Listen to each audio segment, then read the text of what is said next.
So when I was a kid, I was really into dinosaurs. And this was before the internet, so I used to have books and I would get my favorite dinosaur and see the fossils and pictures and all, they were static on the page. One of my earliest memories is the first time I went to a museum of natural art and saw a full-sized, in-my-face fossil of a T-Rex, which was my favorite dinosaur. And that's one of my earliest experiences, and I would say that it was in fact a spiritual experience. Right? So, what if the church could be like that? Isn't that the experience that we want everybody to have with God in the church? That awe and wonder? But we've got challenges that we're facing. One of them is that the typical church experience that we offer for people is passive. You come and sit and receive. And it's scripted. You've got to say these words, sing these words.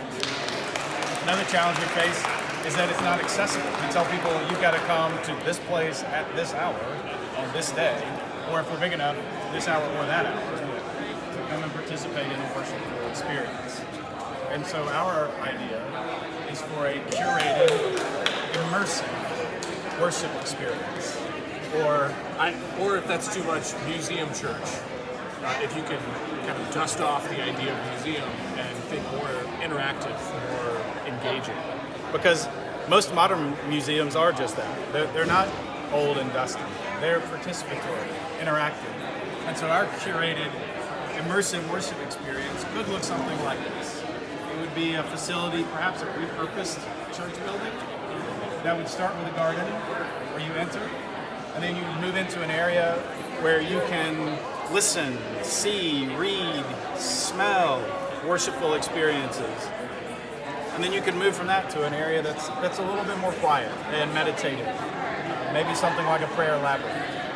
And while those two areas would be individually experienced, there would also be collective or corporate experiences where you could go and see, hear a communal worship experience or a presentation or a talk in a black box theater kind of setting.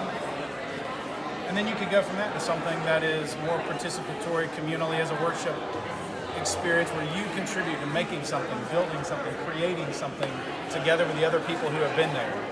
And these kinds of things wouldn't be static. They would be exhibits that could be rotated, could be changed, could be themed and seasonal. And so the goal would be to create a worship experience that people could experience and participate in at their own level, at their own pace.